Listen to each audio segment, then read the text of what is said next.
밤이 깊어지면 세상은 고요해지는데 유독 우리 마음속 내일의 계산은 오히려 더 요란하게 돌아가곤 합니다. 불을 끄고 누우면 머릿속을 가득 채우는 생계에 대한 걱정들, 좀처럼 나아지지 않는 형편과 불확실한 노후의 무게. 혹시 지금 그 보이지 않는 짐에 짓눌려 깊은 한숨을 내뱉고 계시지는 않나요?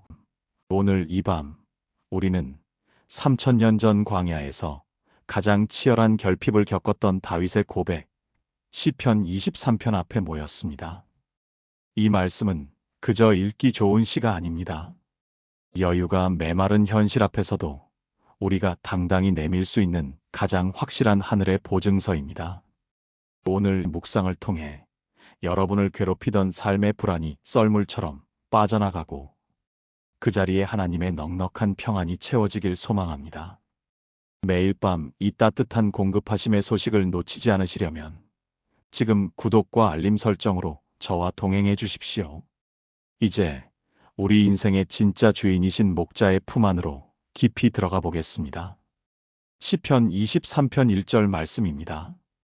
여호와는 나의 목자시니 내게 부족함이 없으리로다. 이 한 구절을 얼마나 많이 들어오셨습니까?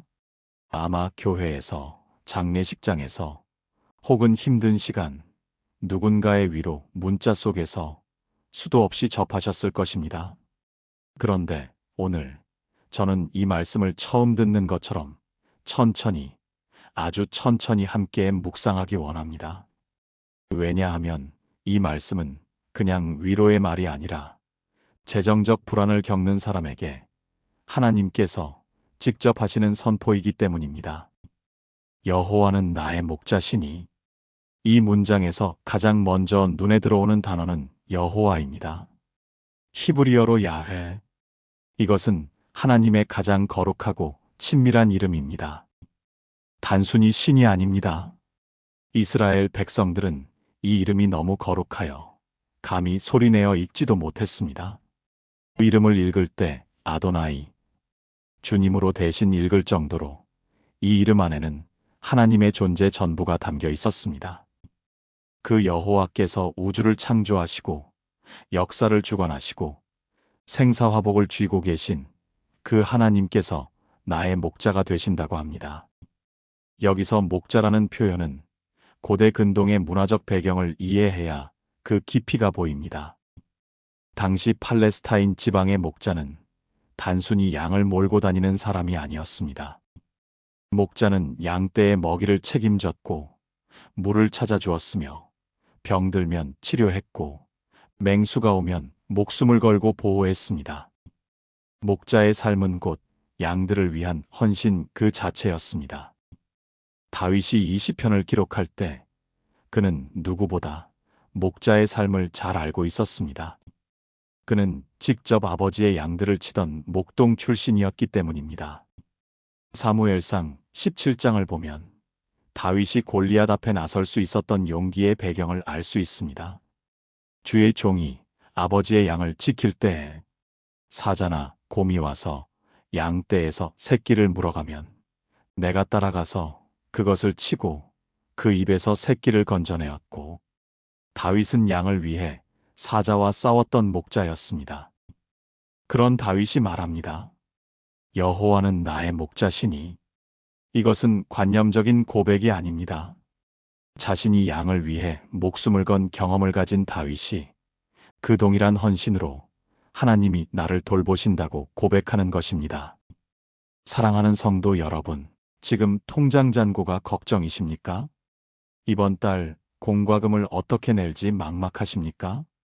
은퇴 후의 생계가 두려우십니까? 그렇다면 오늘 이 말씀 앞에 멈추십시오. 우주를 손에 쥐신 그 하나님이 여러분의 목자가 되신다고 선언하고 계십니다. 목자는 양이 굶주리는 것을 보고만 있지 않습니다. 목자는 양이 위험에 처했을 때 모른 척하지 않습니다.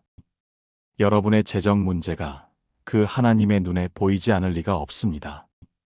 빌리 그레함 목사님은 그의 자서전 그 전에가 하나님께 신실하기를 에서 이런 고백을 하셨습니다. 1949년 로스앤젤레스 대형 집회를 앞두고 사역 재정이 완전히 바닥났을 때 그는 텐트 치는 비용조차 감당하지 못할 상황에 처했습니다. 빌리 그레함 목사님은 새벽마다 무릎을 꿇고 이렇게 기도했다고 합니다. 하나님, 저는 부족합니다. 하지만 주님은 부족함이 없으십니다. 이 사역은 제가 시작한 것이 아니라 주님이 부르신 것입니다. 주님이 책임져 주십시오. 그 기도 후 한 사업가가 나타나 전액을 헌금했고 그 집회는 훗날 수십만 명을 그리스도께 인도하는 역사적인 부흥 집회가 되었습니다. 빌리 그레함 목사님은 이 경험을 통해 평생의 사역 원칙을 세웠습니다. 하나님이 부르신 일에는 하나님이 재정을 공급하신다. 다시 말씀으로 돌아옵시다. 내게 부족함이 없으리로다. 이것은 현재 통장 잔고가 풍족하다는 뜻이 아닙니다. 원어를 깊이 보면 이 표현은 결핍이 없으리라는 미래 확신의 선포입니다. 지금 상황이 어떠하든 하나님이 나의 목자이신 이상 나는 결코 결정적인 결핍 속에 버려지지 않을 것이라는 믿음의 고백입니다. 여러분, 지금 이 순간 마음속으로 이렇게 고백해 보시기 바랍니다. 여호와는 나의 목자시니 내게 부족함이 없으리로다. 이 말씀을 머리로만 읽지 마시고 입술로 소리내어 고백하십시오. 그 고백이 쌓이고 쌓일 때 재정 불안이 자리 잡던 그 마음의 공간에 하나님의 평안이 서서히 채워지기 시작할 것입니다. 목자 되신 하나님은 오늘 밤도 여러분의 상황을 모두 알고 계십니다.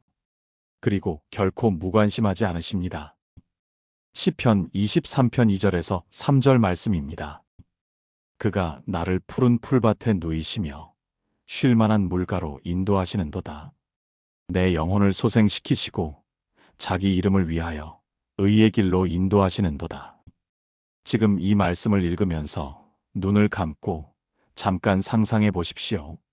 탁 트인 초원, 싱그러운 풀내음, 잔잔히 흐르는 시냇물 소리, 그리고 그 물가에 조용히 누워 쉬는 한 마리 양의 모습. 얼마나 평화로운 장면입니까? 그런데 이 목가적인 장면이 단순한 자연 묘사가 아닙니다.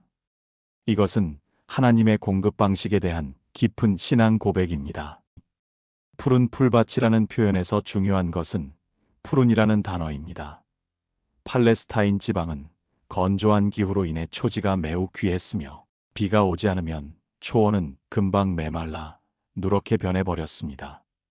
목자는 양떼를 먹이기 위해 끊임없이 물과 풀을 찾아 이동해야 했고 푸른 풀밭은 그냥 주어지는 것이 아니라 목자가 애써 찾아낸 풍요의 장소였습니다.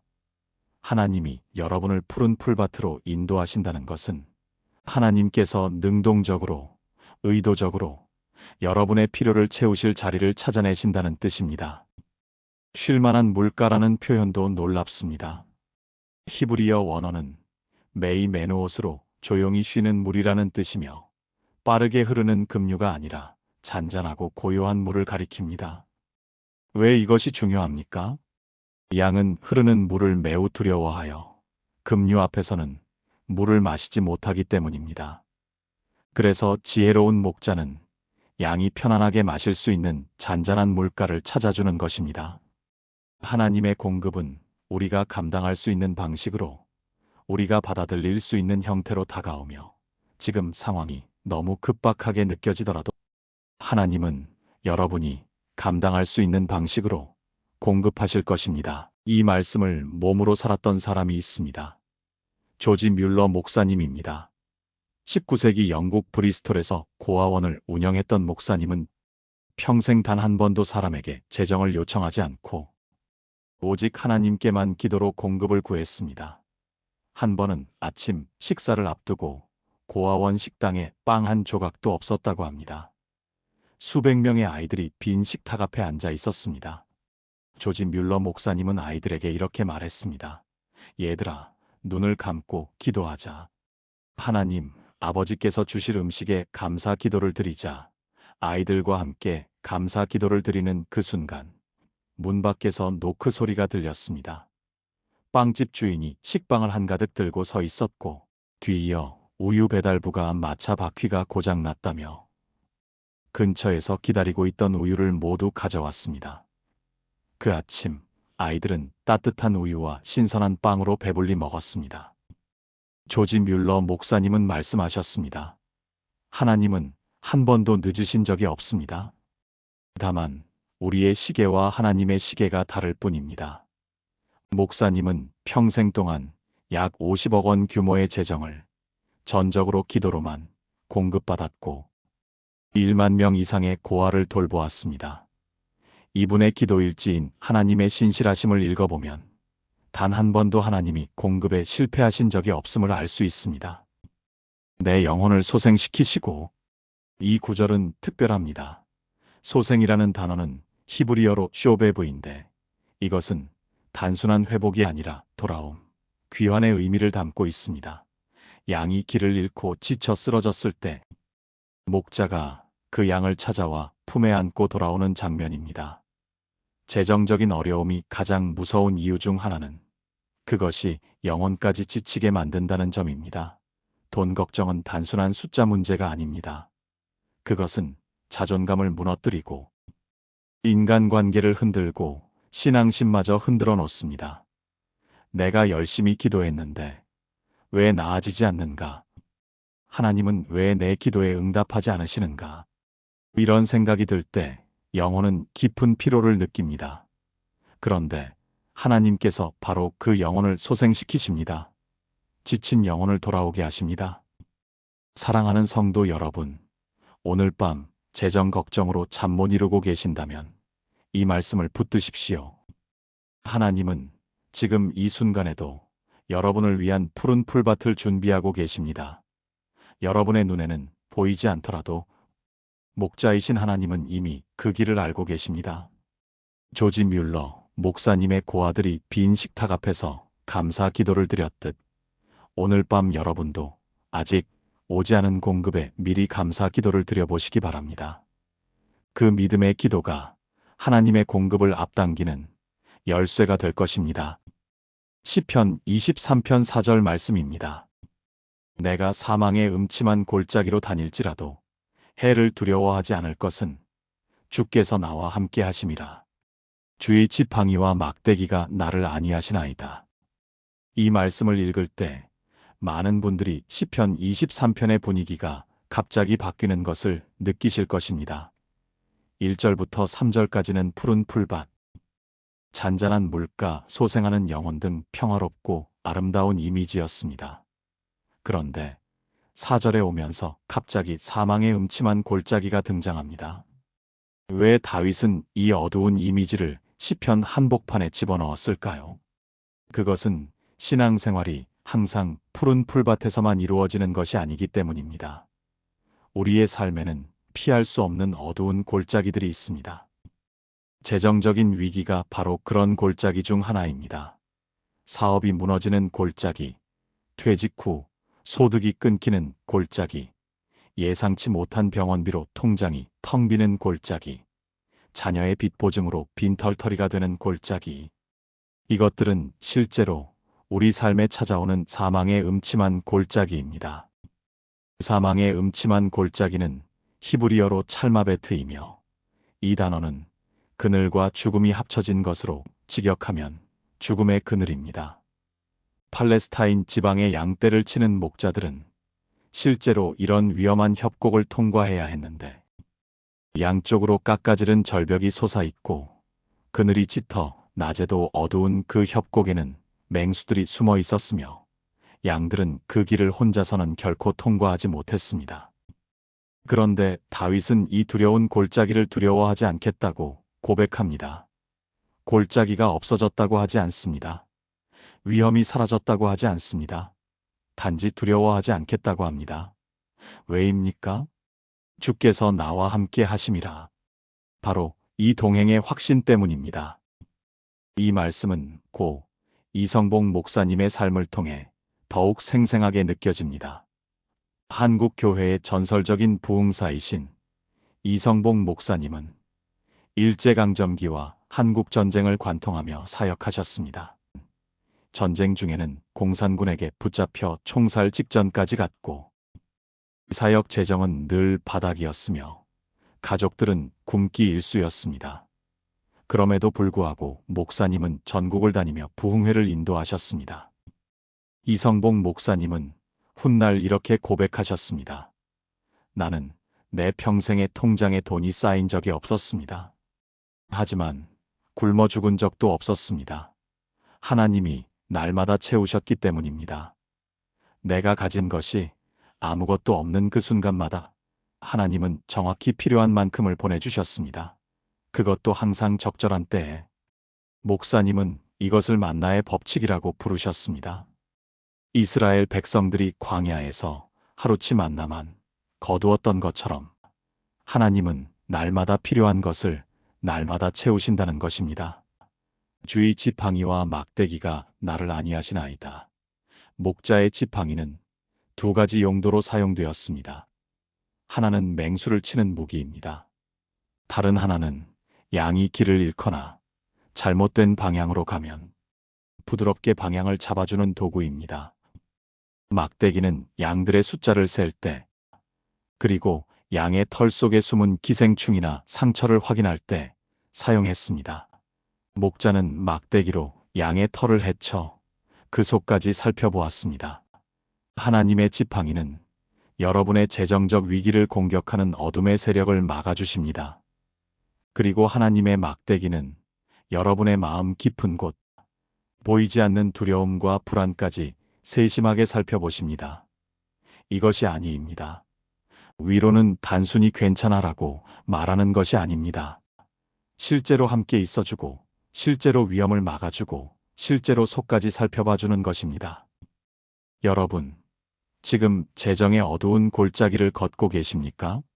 앞이 보이지 않고 어디서 도움이 올지 모르는 상황이십니까? 그렇다면 오늘 이 말씀을 붙드십시오. 혼자 그 골짜기를 걷는 것이 아닙니다. 목자 되신 하나님이 여러분과 함께 그 길을 걷고 계십니다. 지팡이로 앞을 막는 위험들을 물리치시면서 막대기로 여러분의 속마음까지 세심하게 돌보시면서 골짜기는 결코 여러분의 종착지가 아닙니다. 목자는 언제나 양들을 골짜기 건너편에 푸른 풀밭으로 인도합니다. 시편 23편 5절 말씀입니다. 주께서 내 원수의 목전에서 내게 상을 차려주시고 기름을 내 머리에 부으셨으니 내 잔이 넘치나이다. 이 구절은 시편 23편 전체에서 가장 극적인 장면을 담고 있습니다. 원수의 목전에서 상을 차려주신다는 표현을 한번 깊이 생각해 보십시오. 상은 식사 자리이며 풍요의 자리인데 그 상이 차려지는 장소가 놀랍습니다. 안전한 집안도 아니고 위험이 완전히 사라진 평화로운 공간도 아니라 바로 원수들이 지켜보는 그 앞에서 하나님께서 상을 차려주신다는 것입니다. 이것이 무엇을 의미합니까? 하나님은 여러분의 적들, 여러분의 어려움이 완전히 해결된 이후에 축복을 주시는 분이 아닙니다. 여러분의 상황이 여전히 어렵고 주변의 시선이 싸늘하고 아무도 여러분의 미래를 긍정적으로 보지 않는 그 상황 한가운데서 하나님께서 먼저 상을 차리십니다. 그 상을 본 원수들은 아무 말도 할 수 없게 됩니다. 하나님께서 공급하시는 장면을 그들이 직접 목격하게 되기 때문입니다. 재정적 어려움을 겪을 때 우리에게는 눈에 보이지 않는 원수들이 있습니다. 그것은 비교입니다. 옆집, 동생, 친구들은 다 잘 사는 것 같은데 나만 이 모양인가 하는 자괴감. 그것은 수치심입니다. 내가 이것밖에 안 되나? 나는 실패자인가라는 속삭임. 그것은 체념입니다. 어차피 안 된다. 이 나이에 뭘 바꿀 수 있겠나라는 포기의 음성. 이런 것들이 우리 삶의 진짜 원수입니다. 그 원수들의 목전에서 하나님이 상을 차려주신다는 것은 그 비교와 수치심과 체념이 바라보는 앞에서 하나님의 회복과 공급이 시작된다는 선포입니다. 오금 안디노는 그의 저서 지상 최대의 기적에서 이렇게 말합니다. 오늘 이 하루가 내 인생에서 가장 아름다운 날이다. 왜냐하면 나는 어제와 다른 사람이기 때문이다. 이 말은 기독교적 변화와 회복의 진리와 깊이 공명합니다. 하나님은 우리의 어제를 가지고 오늘을 심판하지 않으십니다. 오늘 이 순간 새로운 상을 차려주시는 분이십니다. 실제로 이런 역전의 은혜를 경험한 분이 있습니다. 한국 교계에서 잘 알려진 사랑교회 원로 박성민 목사님의 간증 중에는 이런 이야기가 있습니다. 목사님이 젊은 시절 개척 교회를 하시던 때 교회 재정이 너무 어려워 목사님 가정은 라면으로 끼니를 때우는 날이 더 많았다고 합니다. 성도들에게 손을 벌리기도 미안하고 사역은 계속해야 하고 그 힘든 시절 목사님은 매일 새벽에 시편 23편을 소리내어 읽으셨다고 합니다. 여호와는 나의 목자시니 내게 부족함이 없으리로다. 그 고백이 현실과 너무 달라서 때로는 눈물로 읽으셨다고 합니다. 그런데 그 고백이 쌓이고 쌓이면서 목사님의 마음 안에서 무언가 바뀌기 시작했습니다. 두려움이 서서히 평안으로, 포기가 서서히 기대로 바뀌기 시작했습니다. 그리고 수년 후 그 작은 개척교회는 수천 명이 모이는 교회로 성장했습니다. 기름을 내 머리에 부으셨으니 고대 근동에서 기름을 머리에 붓는 행위는 두 가지를 의미했습니다. 하나는 존귀함의 표시입니다. 왕이나 제사장, 귀한 손님에게 기름을 부었습니다. 다른 하나는 치유와 보호입니다. 양치기들은 양들이 벌레에 물리지 않도록 머리에 기름을 발라주었습니다. 하나님이 여러분의 머리에 기름을 부으신다는 것은 여러분을 존귀하게 여기신다는 선언이며 동시에 여러분을 모든 해악으로부터 보호하신다는 약속입니다. 재정적 어려움 속에서 자신을 초라하게 느끼는 분들에게 이 말씀은 특별한 위로가 됩니다. 하나님의 눈에 여러분은 기름 부음을 받은 귀한 존재입니다. 통장 잔고가 여러분의 가치를 결정하지 않습니다. 하나님이 여러분의 머리에 기름을 부으셨습니다. 그 사실이 여러분의 진짜 가치입니다. 내 잔이 넘치나이다. 이것은 필요한 만큼만 채워진 잔이 아닙니다. 넘치는 잔입니다. 하나님의 공급은 언제나 풍족합니다. 겨우겨우 모자라지 않을 만큼이 아니라 나누어 줄 수 있을 만큼 넘치게 채우시는 분입니다. 지금 당장 넘치는 것이 느껴지지 않는다면 그것은 아직 잔이 채워지는 과정에 있기 때문입니다. 목자 되신 하나님은 결코 중도에 그만두지 않으십니다. 시편 23편 6절 말씀입니다.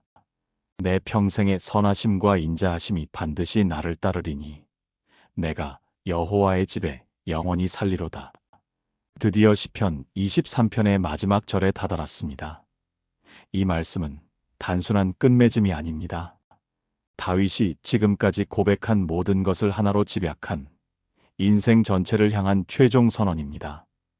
내 평생에 단 하루만이 아니며 특별한 시기에만이 아니라 평생, 즉 삶의 처음부터 끝까지를 의미합니다.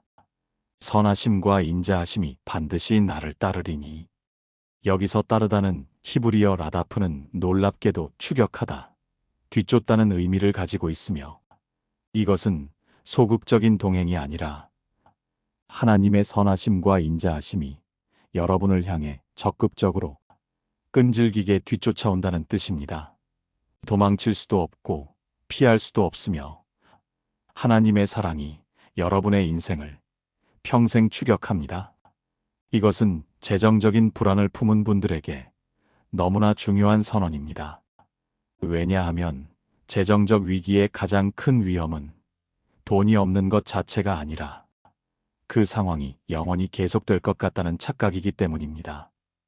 오늘의 고통이 내일도 모레도 평생 계속될 것이라는 절망감. 그것이 사람을 무너뜨립니다. 그런데 다윗은 선언합니다. 내 평생의 선하심과 인자하심이 반드시 나를 따르리니 이 상황이 끝이 아닙니다. 하나님의 선하심은 포기하지 않고 여러분을 따라옵니다. 데일 카네기는 그의 저서 인간관계론에서 이런 말을 했습니다. 걱정의 99%는 실제로 일어나지 않는 일들에 대한 것이다. 심리학적으로 보면 우리가 밤에 잠을 못 이룰 때 떠올리는 최악의 시나리오들, 즉 이러다 집을 잃겠구나, 자녀들한테 짐이 되겠구나, 노숙자가 되는 건 아닐까, 이런 생각들은 대부분 실제로 일어나지 않습니다. 두려움이 실제보다 훨씬 크게 부풀려져 있는 것입니다. 하지만 그 두려움을 이기는 힘은 의지력이 아닙니다. 그것은 하나님의 선하심이 반드시 나를 따른다는 말씀의 확신에서 옵니다. 루이스 스미디스 박사님은 그의 저서 용서, 지울 수 없는 상처를 치유하는 법에서 이렇게 말씀하셨습니다. 과거는 바꿀 수 없지만 과거를 바라보는 우리의 시각은 바꿀 수 있다. 그리고 그 시각이 현재의 감정과 미래의 행동을 바꾼다. 재정적 어려움도 마찬가지입니다.